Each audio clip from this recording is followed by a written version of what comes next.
गणित कक्षा 10 B NCERT की प्रश्नावली 3.5 का प्रश्न चौथा का प्रश्न क्रमांक है चौथा कि एक राजमार्ग पर दो स्थान ए और बी 100 किलोमीटर की दूरी पर स्थित हैं। एक कार ए से तथा दूसरी कार बी से एक ही समय चलना प्रारंभ करती है। यदि ये कारें भिन्न भिन्न चालों से एक ही दिशा में चलती हैं तो वे 5 घंटे पश्चात मिलती हैं। यदि वे विपरीत दिशा में चलती हैं तो 1 घंटे के पश्चात मिलती हैं। दोनों कारों की चाल ज्ञात कीजिए। यदि वो एक ही दिशा में चलती हैं, इसका मतलब है अगर कोई कार हटा से दमोह जा रही है और एक कार दमोह से सागर जा रही है, यानी एक ही दिशा में चल रही हैं, तब वो दोनों कारें 5 घंटे के पश्चात मिलती हैं। इसका मतलब है कि जो पीछे वाली कार है बहुत तेज चल रही है कि 5 घंटे के पश्चात आगे वाली कार को पकड़ लेती है। इसका मतलब इनमें 100 किलोमीटर का अंतर है दोनों में, तब 5 घंटे पश्चात ये दोनों कारें मिल जाती हैं, क्योंकि जो पीछे चलने वाली कार है वो बहुत आगे वाली कार से तेज चल रही है, यानी 5 घंटे के पश्चात इसे पकड़ लेती है। यदि वे विपरीत दिशा में चलती हैं, इसका मतलब एक कार सागर से आ रही है और एक हटा से जा रही है, तो दोनों हो सकती है दमोह के आगे मिल जाए, यानी 1 घंटे के पश्चात दोनों कारें मिल जाती हैं।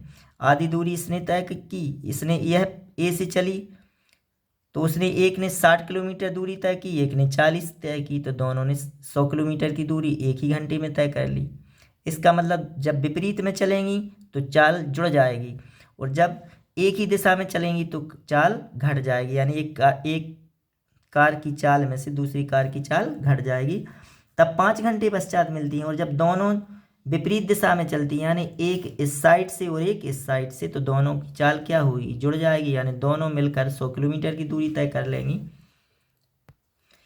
तो माना स्थान ए से चलने वाली कार की चाल x किलोमीटर प्रति घंटा है तथा स्थान बी से चलने वाली कार की चाल y किलोमीटर प्रति घंटा है, और इन दोनों के बीच की दूरी कितनी है, 100 किलोमीटर। यह एक है और यह बी है। तो तथा स्थान बी से चलने वाली कार की चाल 22 किलोमीटर प्रति घंटा। तो पहली शर्त क्या है, जब दोनों कारें एक ही दिशा में चलती हैं। जब एक ही दिशा में चलती हैं तो पहली कार इसको जब पकड़ेगी तो इसका मतलब इसकी चाल में से इसकी क्या होगी, घटती जाएगी। जब तो यह एक समय 5 घंटे के पश्चात यह वाली कार इसको पकड़ लेगी। तो जब दोनों कारें एक ही दिशा में चलती हैं तब कारों की चाल बराबर, चाल का सूत्र है दूरी बटे समय। तो चाल यहाँ क्या हो जाएगी, एक की चाल में से दूसरे की घटती जाएगी, तो x ऋण y। दूरी है 100 किलोमीटर और समय है 5 घंटे पश्चात, तो 5 दूनी 10 और यह 0, यानी 20 पंचे 100। यहाँ 100 में जब 5 का भाग दिया तो 20 आ जाएंगे। यह पहला समीकरण बन गया, x ऋण y बराबर 20, पहला समीकरण। दूसरी शर्त, जब दोनों कारें विपरीत दिशा में चलती हैं। जब दोनों विपरीत दिशा में चलती हैं तब कारों की चाल एक इस साइड से और एक इस साइड, दोनों की जुड़ जाएगी, तो x धन y बराबर x धन y हो जाएगी। और चाल बराबर होता है दूरी बटे समय। दूरी है 100 किलोमीटर और समय 1 घंटा के बाद मिल गई, यानी विपरीत दिशा में 1 घंटे पश्चात मिलती हैं, तो इनकी चाल क्या होगी, दोनों की जुड़ जाएगी, यानी दोनों ने मिलकर 100 किलोमीटर की दूरी तय कर ली, यानी x धन y बराबर यहाँ हो जाएगा 100। यह समीकरण 2 बन गया। यह समीकरण 1 और यह समीकरण 2।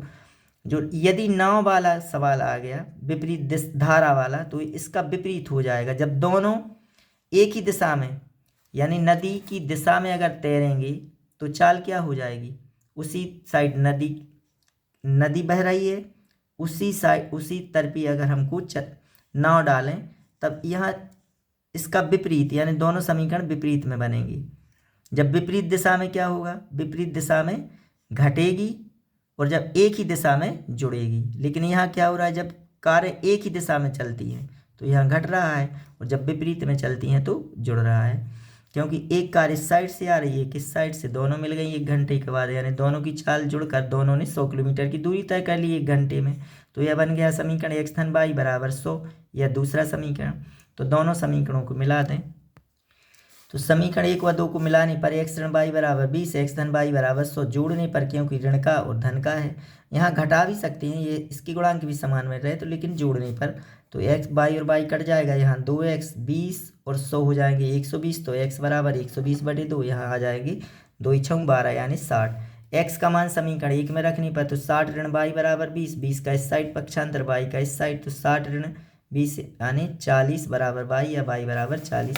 अतः दोनों कारों की चाल क्रमशः 60 किलोमीटर प्रति घंटा तथा 40 किलोमीटर प्रति घंटा है। यह इसका आंसर हो जाएगा। इसका अगला क्वेश्चन है कि एक आयत का क्षेत्रफल 9 वर्ग इकाई कम हो जाता है यदि इसकी लंबाई 5 इकाई कम कर दी जाए और चौड़ाई 3 इकाई बढ़ा दी जाए। यानी इसकी क्षेत्रफल 9 वर्ग इकाई की कमी कब हो जाती है? जब इसकी लंबाई 3 इकाई कम कर दी जाए और चौड़ाई 3 इकाई की बढ़ा दी जाए। यदि हम लंबाई को 3 इकाई और चौड़ाई को 2 इकाई बढ़ा दें, यानी दोनों बढ़ा दें, तो इसके क्षेत्रफल में 67 वर्ग इकाई की वृद्धि यानी बढ़ जाती है। तो आयत की विमाएं ज्ञात कीजिए। तो आयत की लंबाई x और चौड़ाई y मान लें अपन। तो माना आयत की लंबाई x इकाई और चौड़ाई y इकाई है। तो आयत का क्षेत्रफल हो जाएगा लंबाई x चौड़ाई y। तो क्षेत्रफल हो जाएगा लंबाई गुणित चौड़ाई यानी x गुणित y। सो x और y का गुणा होगा x y और क्षेत्रफल काय में आएगा? वर्ग में। तो वर्ग इकाई यह इसका क्षेत्रफल है। लंबाई x और चौड़ाई y, तो इसका क्षेत्रफल हो गया x बाई वर्ग इकाई। तो पहली शर्त में क्या बोल रहे हैं कि लंबाई में 5 इकाई की कमी कर दी जाए और चौड़ाई में 3 इकाई की वृद्धि, यानी चौड़ाई में 3 इकाई की वृद्धि कर दें और लंबाई में 5 इकाई की कमी। तो लंबाई में 5 इकाई की कमी और चौड़ाई में 3 इकाई की वृद्धि, तब उसके क्षेत्रफल में 9 वर्ग इकाई की कमी आ जाती है। कमी यानी उस क्षेत्रफल क्या है इसका? x y। तो 9 इकाई की कमी यानी 9 घटा दें अपन। इसे और आगे हल करें तो x का y में गुणा करें x y, x का 3 में गुणा 3x, ऋण 5 का y में ऋण की 5y, ऋण धन का ऋण और 5 15 बराबर x y ऋण 9। इसका पक्षांतर कर दें x y 3x ऋण 5y।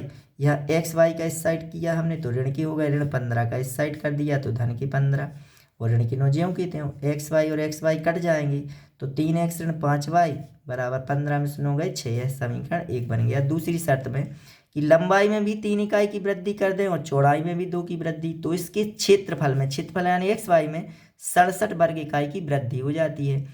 तो यहाँ 67 फिर जोड़ दें और कमी होती है तो घटा देते।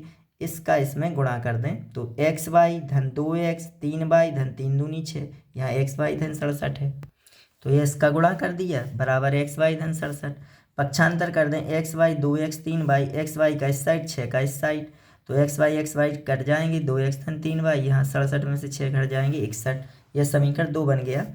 तो समीकरण 1 में 3 का तथा समीकरण 2 में 5 का गुणा करने पर अब यहाँ अपन गुणांक समान कर लें कि समीकरण 1 में 3 का गुणा कर दें इस 3 का, और समीकरण 2 में कितने का गुणा कर दें? 5 का, क्योंकि वहाँ 5 है बाई में, तो 5 का गुणा करने पर तो इसके गुणांक समान हो जाए। तो यहाँ गुणा करेंगे जब हम समीकरण 1 में 3 का करेंगे तो यहाँ 3x है तो 3 त्रिका 9x हो जाएंगे, यहाँ 5y है तो 3 5 15y, यहाँ 6 है तो 3 6 18, यह समीकरण 3 बन जाएगा। तो इसमें करना है हमको 5 का, तो 5 दूनी 10x धन 5 3 15 और 5 का 61 में करेंगे तो 305। यह समीकरण 3 और यह 4 जोड़ने पर दोनों जोड़ दें तो यह और यह तो कट जाएंगे। 9 और 10 15, 9 और 10 19x, 18 और 305 जोड़ेंगे 323, x बराबर 323 बटे 19, 19 से इसमें भाग दे देंगे तो x का मान आ जाएगा 17। x का मान समीकरण 1 में रखने पर तो 3x, x का मान 17 ऋण 5y बराबर 6, 17 3 51 ऋण 5y बराबर 6, 6 का कर दें पक्षांतर 5y का इस साइड कर दें तो 51 ऋण 6 आ जाएंगे 45 बराबर 5y, 5 बटे में चले जाएंगे 45 बटे 5, 5 नाम 45, y का मान आ गया 9। तो अतः आयत की लंबाई x इकाई तो x का मान आ गया 17 इकाई और चौड़ाई आई मानी थी अपन ने y, तो y इकाई तो y का मान आ गया 9 इकाई। तो लंबाई 17 इकाई और चौड़ाई 9 इकाई है। यह इसके आंसर हैं। इसी के साथ अपनी यह प्रश्नावली समाप्त हुई।